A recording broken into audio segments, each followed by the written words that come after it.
Hey folks, this is Rhykker, and we're well into week 2 of Diablo 4's Season 4. Has the honeymoon phase ended, or are we still having fun? Well, the devs are already looking to address some of our biggest complaints. Meanwhile, the CEO of Helldivers 2 did something crazy that will change things forever. Ghost of Tsushima's PC release didn't go how some would have expected, and we'll cover some other gaming news of the week. But starting with Diablo 4 news, again, we're about a week and a half into the new season, and sentiment is still positive. The general consensus is either D4 good or, at worst, D4 mid.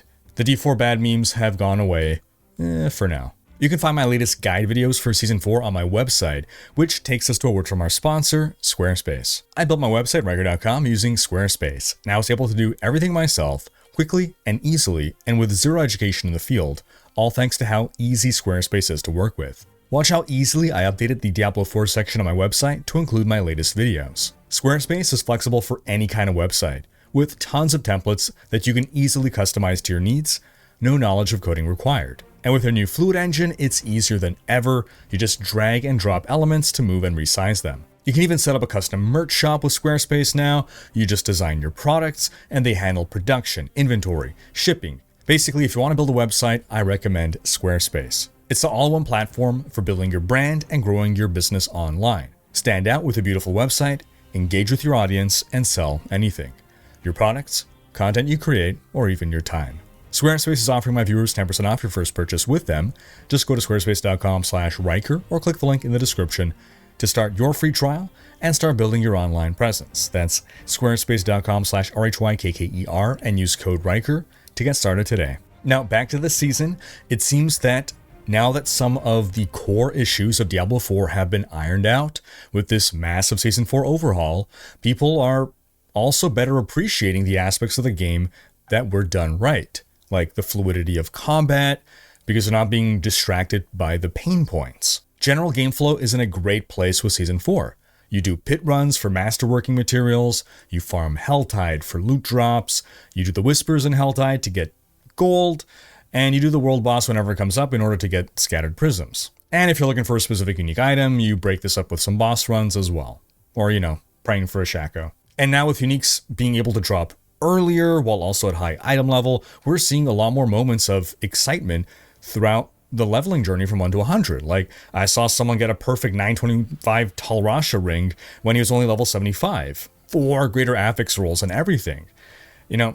We don't want moments like these to be super common because we don't want to take them for granted.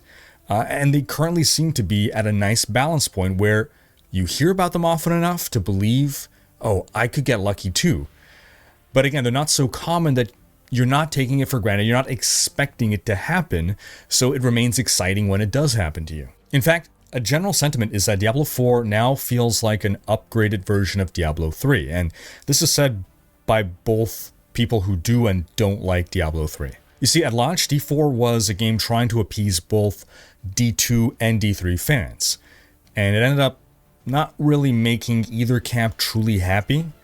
Building around compromise rarely does. So what happened? The Diablo 2 folks who were unhappy mostly left because the game played mostly like D3, while the D3 folks, they stuck around and complained, and every season the game has moved progressively closer to D3, and Season 4 is the ultimate form of that.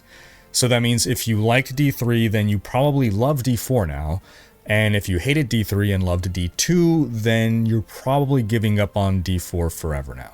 And part of what makes D4 like D3 is the pace of it. Now you can blitz through your character progression, and if you put in a lot of hours within a week or two, you can feel like you're just done for the season.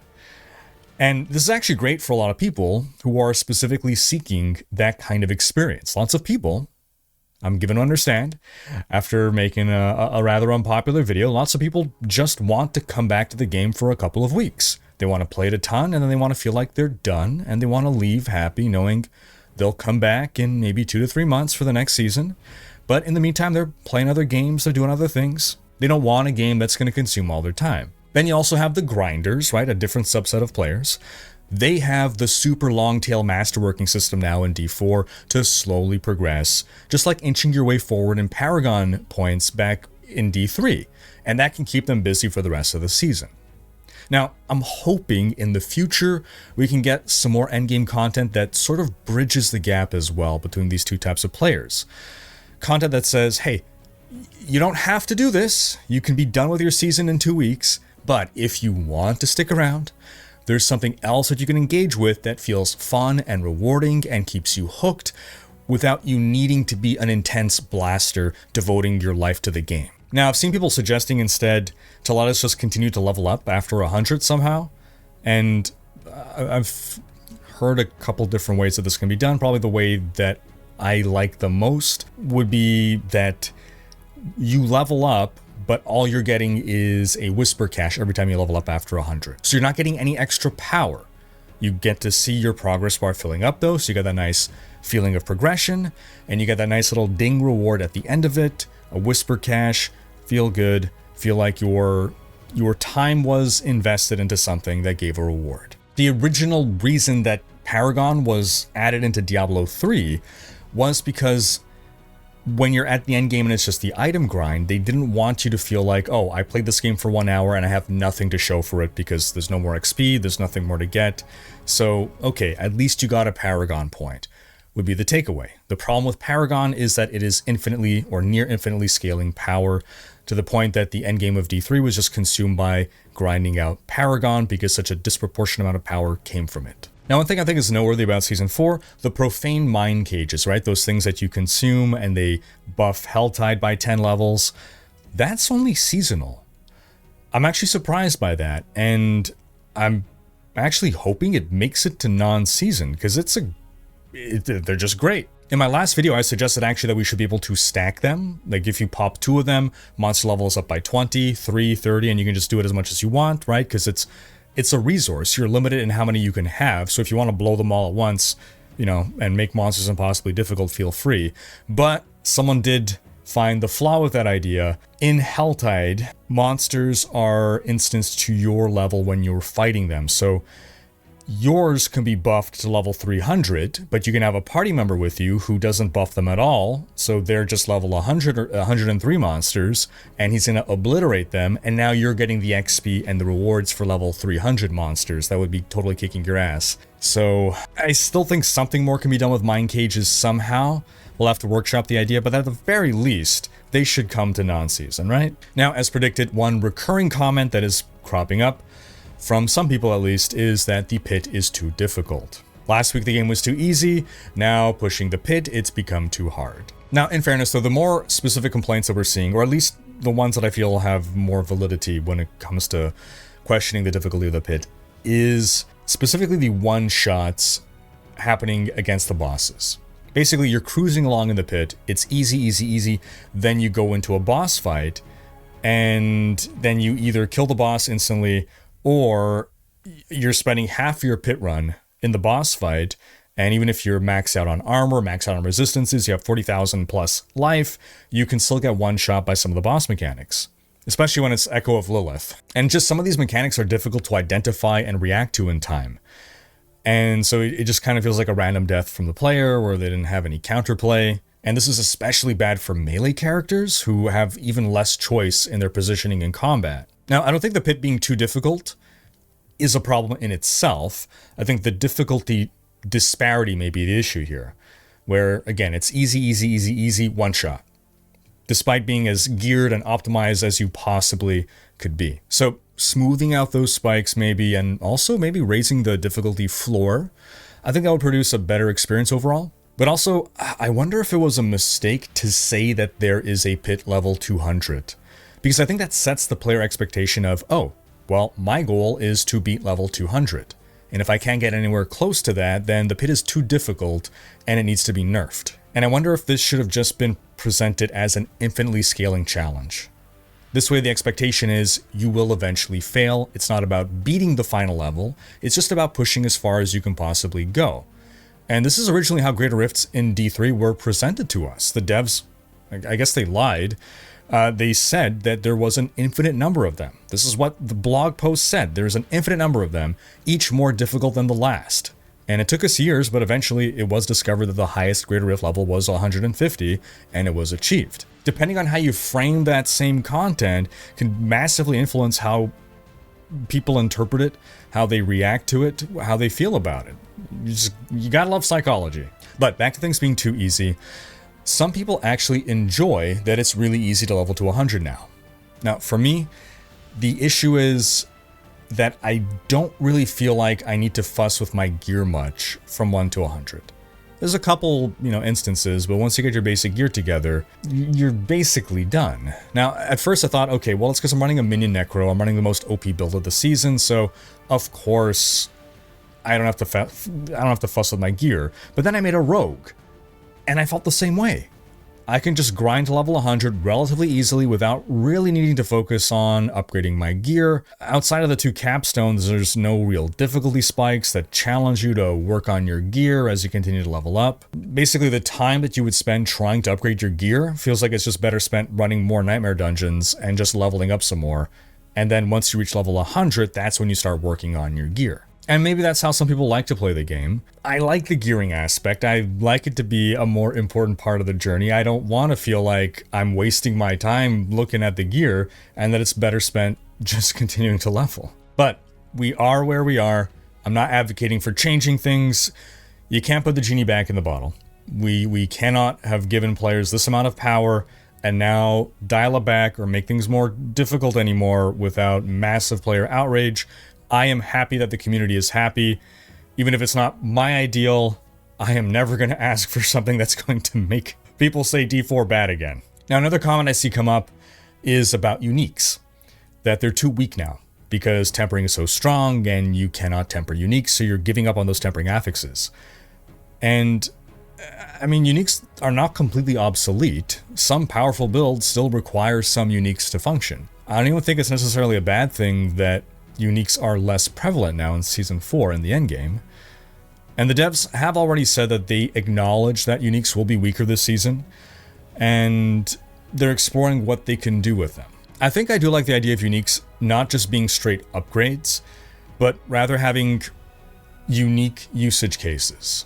Like, if this is the build you're going for, then this is the unique that you want, but you're not going to see 5 of the top 10 builds just trying to slot in this new powerful unique. Uber uniques, I'd say that's the exception. Those, sure, yeah, everyone wants a Shaco, but not everyone should want, an Azarath. But if you're running that one build, oh man, do you want that Azarath? Another recurring issue that Season 4 hasn't resolved is world bosses. They're in this weird place where they're generally dead within 15 seconds because of the power disparity between the optimized meta builds and the non-meta builds being just so great. This has been a thing, since the launch of the game. Now, strangely, or no, maybe not strangely, the Helltide boss, right, the Blood Maiden, is an example of something that actually makes for a great world boss fight. It's dynamic, it's rewarding, there's lots of ads, there's lots of XP, lots of drops, lots of death, lots of killing. It goes on for a good while, or it could. Again, it kind of depends on who shows up at the time. And I've seen some people suggest buffing the world boss's health to that of the Blood Maiden, but I think as it stands, world bosses are just not rewarding or engaging enough to warrant making them just take longer. I do think there's opportunity to revisit and do something with world bosses. I'm just not sure what that is, and I think just increasing time to kill is just going to make people more frustrated having to spend more time now just to get that prism. A scattered prism. Yeah. Also, more than ever in Season 4, the need for a wardrobe is evident. Basically, some ability to save different loadouts and change your build on the fly. Because as it stands, most people won't have one build that is optimal for every activity you're going to be engaging with. You'll want to have a speed farming build, you'll want to have a pit pushing build, maybe even a bossing build for taking on those tormented bosses. And respecking is costly, it's a pain in the butt. So it's either you just kind of pick one build for one activity and you are not optimal in the other activities, or you go through the immense hassle of respecking, or you just make multiple characters and have a separate character for each of these activities. Which I don't think is the end of the world to do, but I know some people just don't want to run multiple characters. They want to have their one character. Now, the devs have consistently indicated that they are aware that a wardrobe type thing, an armory, is something that players want. It's something they seem to want to add, but it doesn't seem like it's coming anytime soon, at least not before the expansion. One major complaint I had this week, actually, I kept running into invisible walls. Other players were also reporting this and experiencing it, and allegedly these walls were the invisible remains of those Helltide worms that pop up and spit out enemies. Somehow their collision boxes were not despawning. So we're being haunted by the ghost of Shai Hulud. Now, the biggest and most recurring complaints since the launch of the season have revolved around gold costs. And the devs actually released a patch this week that decreased the gold cost of transmuting masterworking material caches. Because it's really at the end game. Masterworking was so ridiculously expensive in gold to convert materials. In the early game, right, just do whispers. That's fine. You can just do whispers to get more gold. But it becomes untenable, or it became untenable at the high levels prior to this change. And community director Adam Fletcher has also said that the team may tune some additional levers on gold and a few other materials too. So they're keeping an eye on things. They already reacted very quickly to adjusting those gold prices. Keep sending in your feedback, folks. Now, something weird happened in Diablo this week. A strange amulet was found. Now, I'm sure more than one person has found it, but I saw it posted by Redditor Rhykker. This Eye of the Depths, a new unique item labeled as WIP for work in progress. It has an amazing array of affixes: move speed, crit chance, crit damage, and vulnerable damage, but its unique power is TBD, to be determined. The work in progress flavor text says, into the water, into the sea. So clearly this item should not be dropping.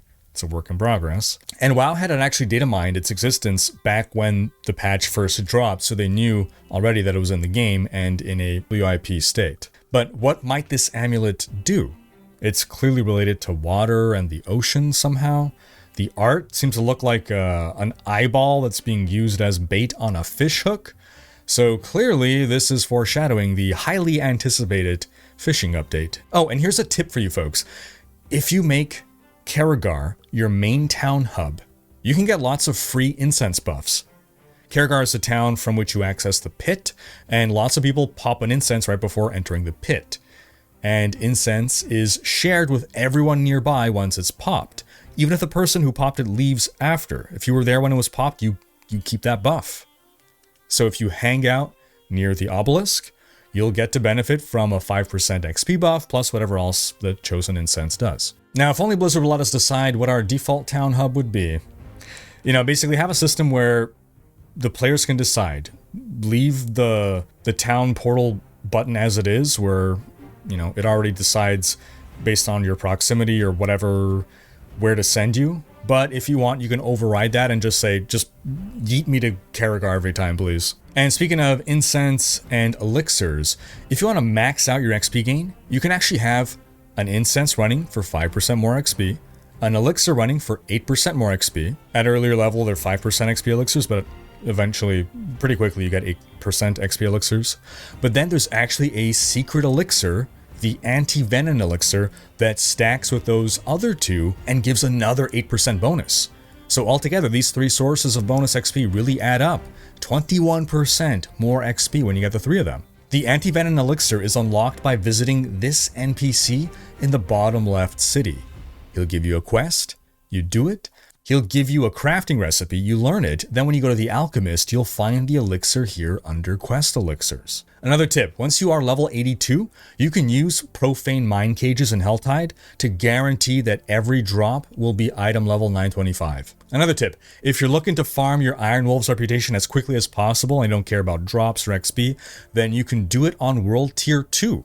Just run the Blood Maiden event over and over and over, and then with all of your cinders, open up every chest you can, because regardless of world tier, the Blood Maiden always gives 200 reputation, and each chest gives you 120 reputation.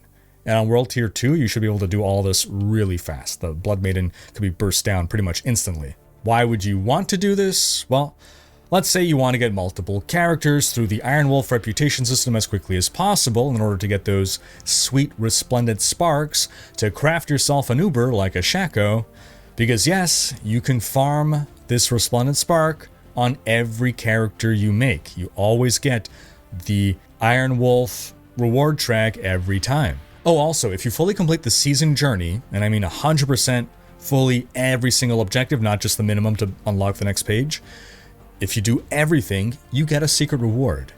And apparently this has been a thing every season. I wasn't aware of this. The reward is a title. In Season 3, the title was Terrible Genius. In Season 4, it is Reinforced Demon Bane. So if you want that title, go ahead and 100% the season journey. And later at the end of the week, we actually got patch notes for a patch that's going to release on May 28th, including bug fixes as well as a buff to scattered prisms. Treasure goblins will drop them more often now, the butcher will always drop one on defeat, and world bosses will drop them more often, with world tier 4 bosses guaranteeing 3 scattered prisms. Now, there's also been some crazy developments in the world of Helldivers 2. The beloved CEO of developer Arrowhead, Johan Pilstad, has stepped down.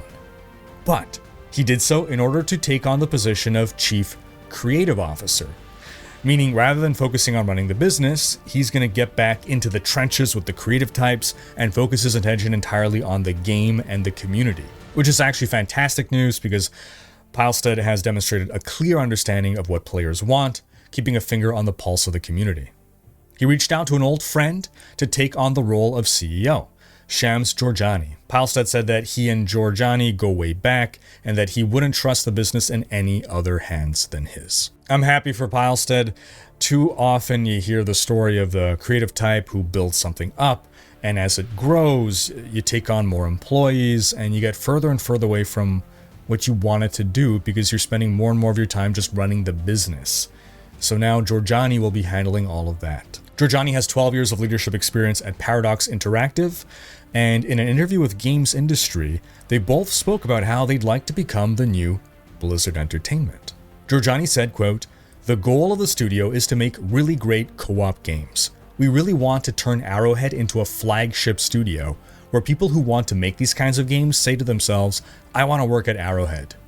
When we were growing up, we really wanted to work at Blizzard. It was one of the bucket list places to work at. I think Arrowhead has the potential to be that.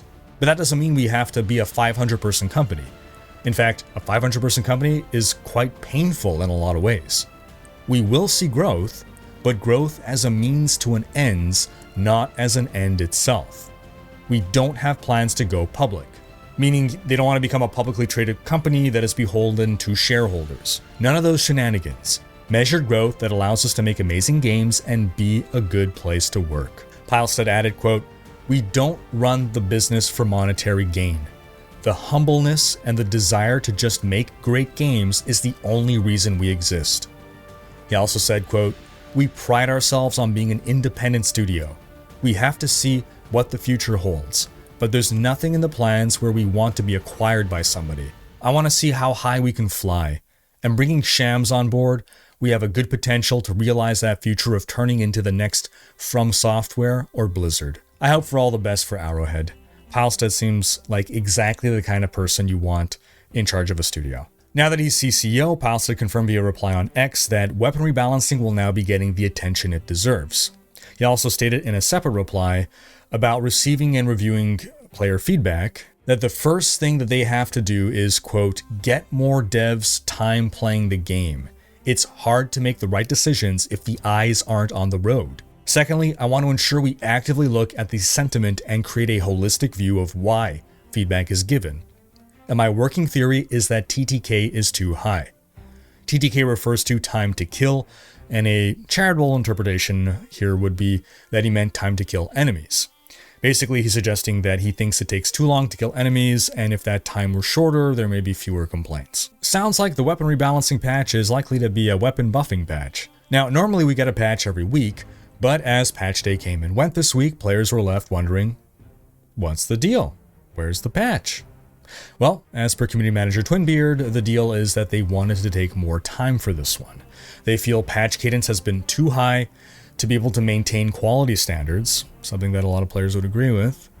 So the sentiment now is to slow down on patch releases, and the only answer he had for when this patch would release is when it's done. Well, maybe they're becoming New Blizzard after all. When asked about the weapons rebalancing patch, he also said that they need more time. It's unclear if this will be part of the next patch or not. Also, according to Twinbeard, the next big patch will contain the long-awaited fix for the spear. Again, though, we're not sure. Are we talking about 3 different patches here, or is this all the same patch? Is this a couple different patches? We're going to have to wait and see. Now, this past week, we also got and lost a nice bonus.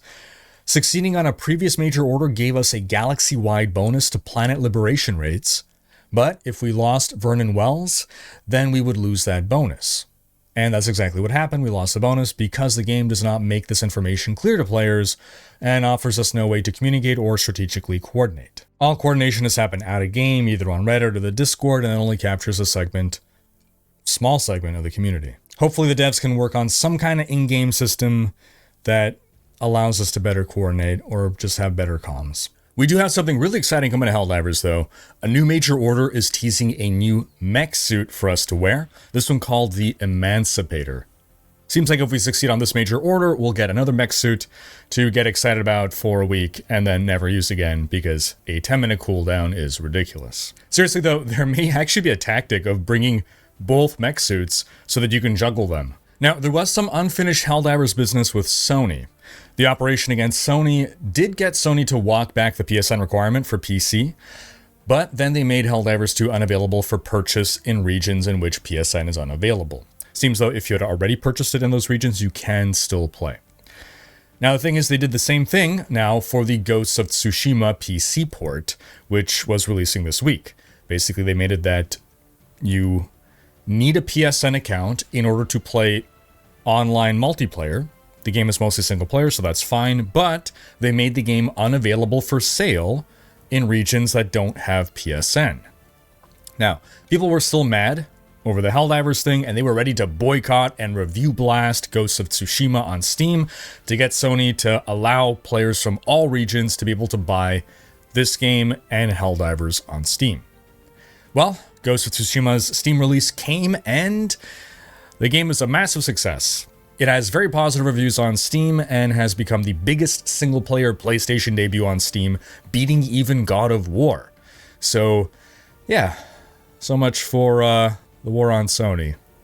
Ghost of Tsushima itself is a great game, and the PC port is actually excellent. Not only does it run really well on PC, but there are a bunch of options and features for PC players like DLSS, AMD frame generation.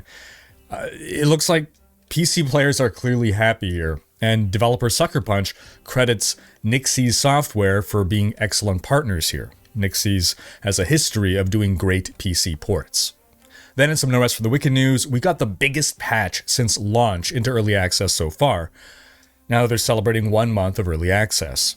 This patch includes 2 features I'm super excited about. 1, a respec system, and 2, the ability to try out weapons that you don't meet the requirements for. Respecking is an endgame thing. At the Crucible, you can spend Fallen Embers, 1 Fallen Ember per attribute point that you want to refund.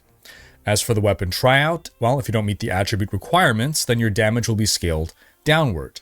Very happy with both of these systems. Also very excited to hear about the future of the Crucible. That's the endgame dungeon, which currently exists as just a very basic version of what its final form was intended to be. And Thomas Mahler posted to X saying, quote, "The ultimate goal for the Crucible is to turn that section into a roguelite that would basically get you the same kick you get in games like Hades, Dead Cells, etc. But since we already have a ton of our systems in place, I think we can do all kinds of things you don't usually see in other roguelites. We can feature intricate levels that bring a ton of verticality into play, feature deeper combat mechanics, allow you to play those sections with your friends in multiplayer, introduce new Crucible statues that offer entirely new ways of playing Wicked, etc. You'd want to play the Crucible with the character you've been playing so far being the base, but with every section you clear, our plan is that you can pick from a boon, and through completing the various sections, you're basically creating a class on top of your current class that would, hopefully, allow you to defeat the boss and get all the rewards in the end. Basically, our goal of the Crucible is that you get the satisfaction you normally get from playing an ARPG for 30 to 40 hours within a shorter period of time, so that ultimately you have your normal RPG experience in Wicked where you build out your character and the world over a longer period of time, while also featuring a section that allows for super exciting, insanely fun 15 to 20 minute runs that still give you that full RPG kick, but in a more condensed form. This. I love what I'm hearing, and I think this may be the experience that I've been really craving to keep me playing an ARPG at endgame. A huge part of the draw of the ARPG for me is building up your character, and once you basically built up that character, or otherwise progression just hits this really, really big slowdown that progress is basically non-existent unless you're a blaster, then I lose a lot of the fun. So recondensing that fun into almost mini seasons on every run, this may be it, folks. We also had this week the official announcement of Call of Duty Black Ops 6, this one being made by Treyarch, and it's the first time in a while that they've actually had enough time to really cook. And as per a report by Reuters, it'll be released on Xbox Game Pass at the same time as its regular launch, and this will allegedly be officially confirmed at the Xbox Showcase on June 9th. Elden Ring got its story trailer for upcoming expansion Shadow of the Erdtree this week. The trailer is beautiful, visuals, music, everything. The Witcher 3 is getting an update on PC that'll include support for the Steam Workshop. This will really open up modding to a wider audience. And we got the announcement trailer for Warhammer 40k Mechanicus II. And that's going to wrap up this week's video, but do be sure to have checked out last week's video in which we gave our preliminary review of Diablo 4 Season 4. Thanks for watching. If you enjoyed this video, give it a thumbs up. Special thanks to my supporters, and subscribe to join Rhykker's Raiders for more gaming content.